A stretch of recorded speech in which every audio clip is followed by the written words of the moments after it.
Hey guys, how's it going? Jay from Will's VG Addiction here with another repair video. So we've got 3 more Genesis Model 2 consoles that I've pulled out of a box.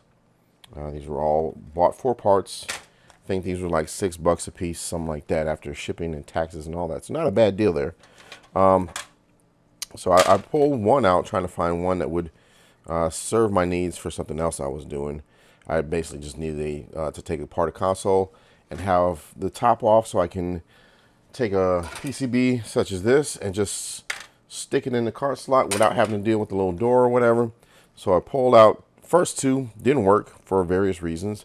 Last one did work, and I'll explain all that. Well, to a certain extent, it worked. Let me explain that now. So this one right here, don't know. Actually, I do know what was wrong with this one, I think. So no LED, no reset button, and you know, as I'm looking around, you see a whole bunch of corrosion. Will it focus? Not really. We'll get under the microscope later, but a whole bunch of corrosion right there around that chip. So I'm pretty sure I know what's wrong with that one. Get that fixed, no problem. This one, I may have dropped this and broke the corner. Doesn't really matter. No power button. So obviously no power button. I can't tell if it works or not. I didn't look at the rest of the board here. I just noticed there's no power button, so we got to fix that. And then this one has a power button that sometimes sticks down, sometimes doesn't. So we're probably going to have to replace that as well. So the first one that I'm going to start with is the one with no LED and no reset button. So this will probably be the one that, I guess, if you want to call it fun, is the most fun. So I've got replacement power switch here. I bought a bunch of these some time ago. Got a replacement reset button here. Pretty good there. I've used those before. And then I've got myself a yellow LED because I just don't want to use red. So I think the first thing we'll do is make sure that we get an LED in there. And I think, what was the issue with this one? Oh yeah, black screen. So again, I think it's the corrosion there that's causing the issue. So we're going to stick our LED in here first. We'll do that. As I remember this, and cathode and anode, I don't fucking remember, man. I'm too old for this shit, and my brain is going faster than Biden's, brother. So don't remember which one is which, but I know that this, if you look at this as like a little arrow, it points to the negative side. Negative side is the one with the shorter leads, so that's what we're going to do there. Put the longer one on the right side, shorter one on the left side, and then we will get to soldering. All right, I looked it up because I don't like being a complete retard all the time. Anode is the positive side, cathode, excuse me, is the negative side. So there's that for you. We're going to start off, like I said, with this LED, and then we'll attack the reset button and then the corrosion, all in that order.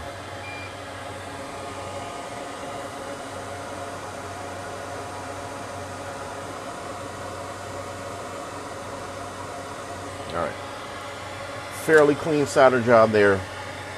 Not exactly the most difficult thing in the world. Bam, as it goes flying. Clean that up. And I guess, as I get this leg off of here, maybe we should check this out real quick. Oh man, that's a lot of fiber on there. I'll clean up better later. And have to do a lot more soldering in the general area of the controllers here because those often come loose and we get cracked solder joints. So that's a thing that I will always do with every Model 2 Sega Genesis that I ever get, is I will resolder or reflow the controller ports, reflow the power port connections, and the AV. So let's take a look at this real quick and just verify that I'm not making stuff up. And I'll tell you, it's almost 11:30, or I'm sorry, 10:30. It's almost 10:30 at night, and these goddamn jets, man, they just started at 9:30. I took a break, got something to eat. They stopped, and then as soon as I start recording again, or trying to record, start up again. So we're going to turn our console on. We can see that we've got a nice little LED light there. Super kill, and then black screen.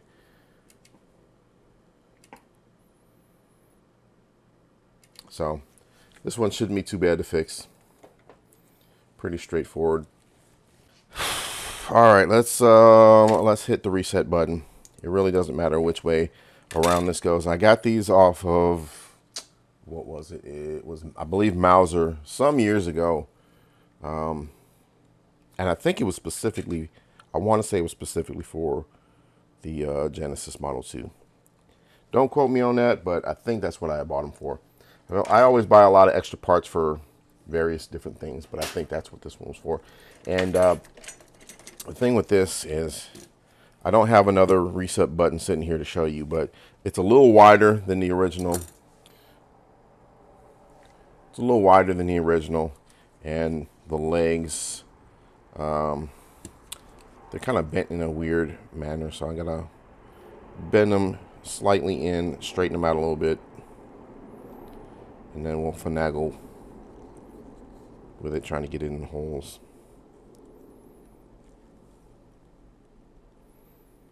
Now, if I really wanted to, what I should do, since this is original power button, I should just pull the original reset button off of this other one, which I might do, but I don't really care. I don't really care. Should have two of the same, but it doesn't matter. It's a nice clicky reset button too. Actually, that kind of fits in there fairly well now that I bent the legs. That was easy.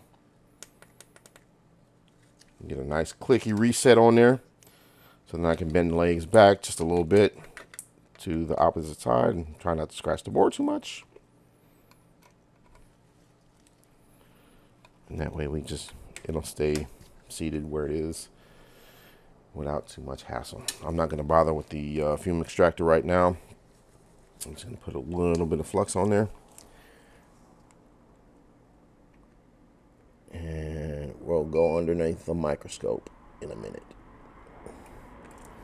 I still have not figured out how to get this microscope to zoom in and be clear for me, and then also clear for the camera. I've tried repositioning it quite a bit, and it's gotten a little better, but not great. So I'm still seeing blurry as hell. So excuse me while I adjust so I can check my work there. All right, good to go. So I'm not going to bother testing that because obviously we get a black screen and we can't see what the hell is going on anyway. So let's clean some of that flux up there. And again, I don't really care if I'm leaving fibers and whatnot. I'll get it later. Now, I always say, I'm going to switch cameras real quick. Whenever you're working with a Sega Genesis, especially, well, really Model 1 or Model 2. Model 3, I guess I really haven't messed with any Model 3s that needed work, but generally your problem areas, because this is where you have a nice big hole, and if you spill something or you get any moisture in here, this area right here and then these areas right here are where you're going to get all your corrosion and all your problems. So if you ever have that black screen issue, that is the first place you want to look. And the chip is farther down here, so right around that realm, you know, where you're going to see some liquid damage here and there. But thankfully, there's no damage underneath the cart slot that I could see, because I do not like taking off the cart slots, and it's just not fun. Doable, but you also got to break these little brackets here, which I don't like doing because there's plastic welded around a metal eyelet there, so you got to break those off. I don't like doing that, but anyway, neither here nor there. Let's get this bad boy fixed. I think I'll just leave it at one one console per, or one video per console. Let's adjust that there. Right. Yeah, it looks pretty good. Keep them short because I like longer form videos generally when I'm watching, and I got to realize that not everybody who's watching likes the same things I like, but sometimes it's easier to get a video done and make it, make it longer. All right, so I'm not going to test continuity and all that nonsense there. I don't need to. I can clearly see there's problems there. I got to be able to see here. Let me clean this off with a Q-tip real quick so I can get a better view. Looks like there's some fuzzy nonsense on there.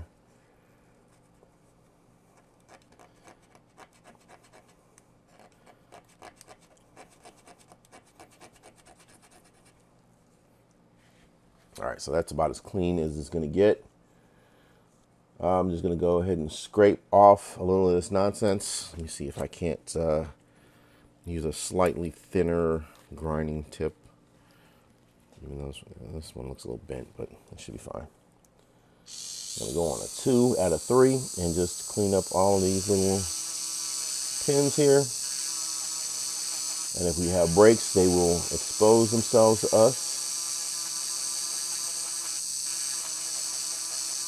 And I'm hoping we do. It looks like there's one there. If this is not the problem, I don't know what is. I haven't looked at this much better than a quick glance. There's definitely a break there.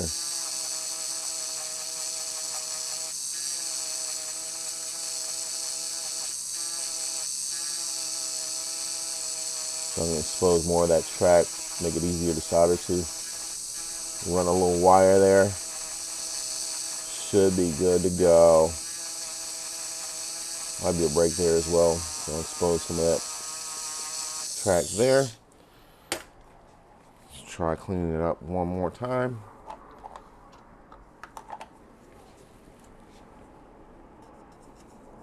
Yep, couple tracks broken. Really, there's 3 that have some fairly severe damage. So this one right here, I may be able to get away with just soldering on onto the line there. But it looks like ready to go.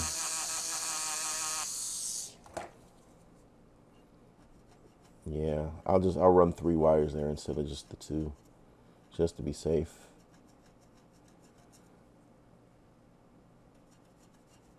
I'll tell you, I know there's a lot of folks that don't like doing these small trace repairs. I love this part of it. Like, I hate cap replacements. There's a lot of things that really annoy me about doing repairs, but this is not one of them. This is one of the ones that I actually really enjoy. So I'm gonna get some hot air on here. Got this at about 191 degrees. I'm just gonna warm the area up some. So when I drop the flux, it's nice and liquidy.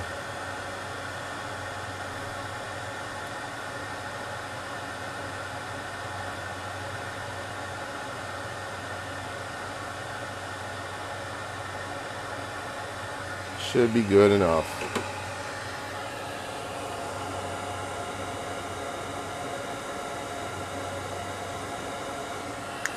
Don't need a whole lot. And then turn this board ever so slightly. Well, I say ever so slightly, but I'm turning in a completely different direction. There we go. I think that's a good angle to solder at. Being right-handed.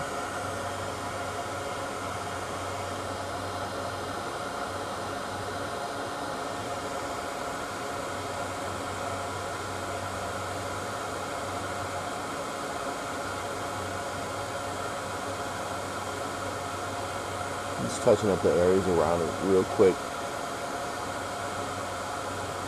And then I can lay all this solder on these tracks, which is where I want it to be at. Alright, good enough. So now we're going to get our wire.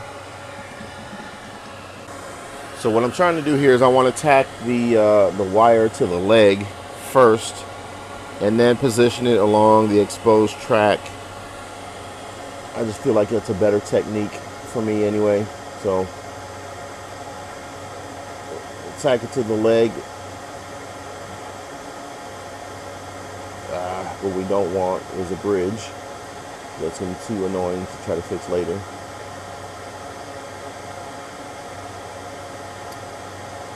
Alright, just reposition that. That looks pretty good. And then kind of rub right along the wire there, expose the wire. And just tack it down.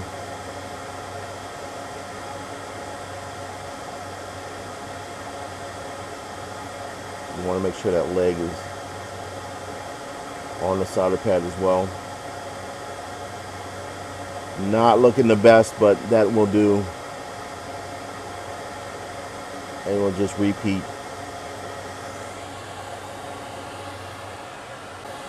Ain't no beauty contest here.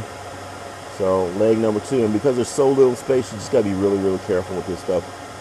Precision is better than cosmetic side of it. We don't really care how great it looks. We just want it to be on there and nothing bridged. Clean my tip off real quick.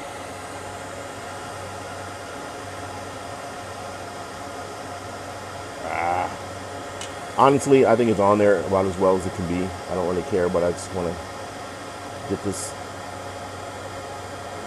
portion tacked down here as well.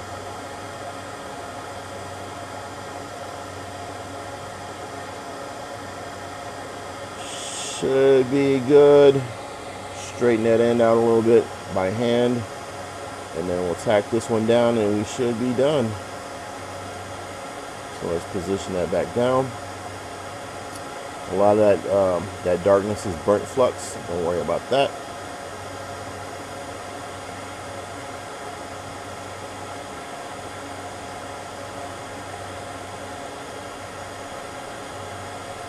And I think we're good. So I'm going to spray this off with a little alcohol.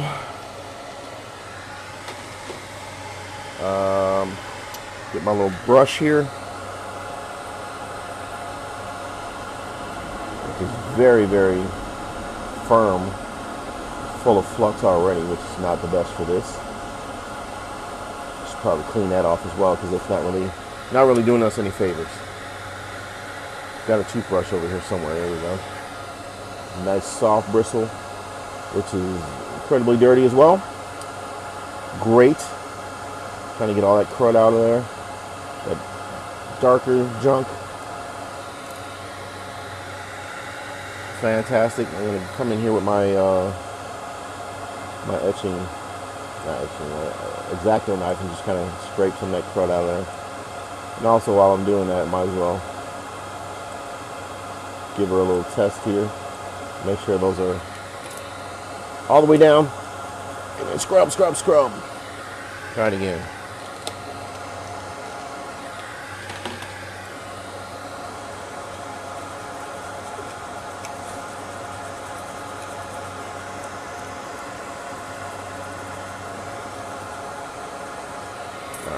I think we're good.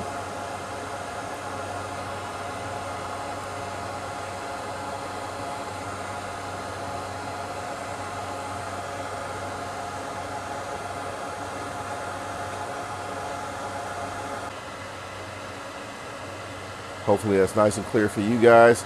Like I said, it doesn't look so hot from the microscope angle, but everything is attached like it should be.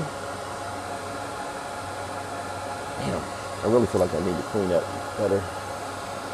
Might do well with an ultrasonic cleaning, but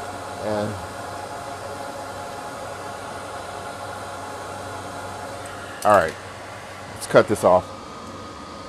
It's not really anything that's got to do with repair. I mean, it's just a thing that I do. So I'm not going to bother showing reflowing the joints on the controller ports or on the inputs here.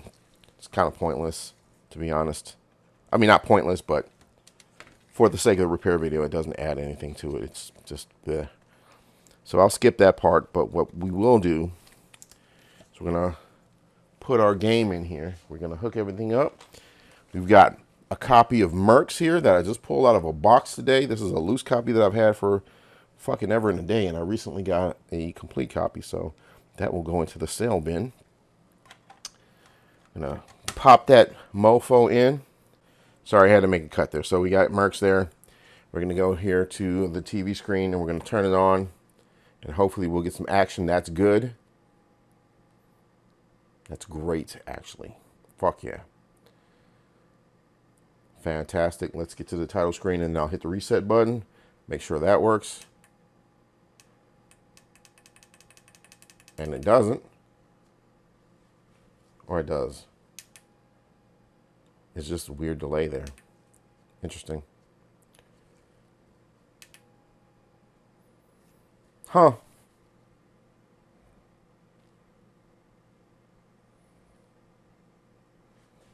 One more time. After this goes. Press start. Let's press reset. And it resets. Okay, so I'm pretty pleased with that. Turn this light off so maybe you can see that light better. That is a successful repair. We're gonna keep it moving. I appreciate you guys watching. See you on the next one. You know what? Let's get a little gameplay in there, a little title screen action, a track screen action, I should say. But if you haven't seen Mercs, that's what it looks like. This game was the shit back in the day. I used to play this with my old man. Game was hard as nails, but man, it was dope. All right, now I'll see you on the next one. Peace.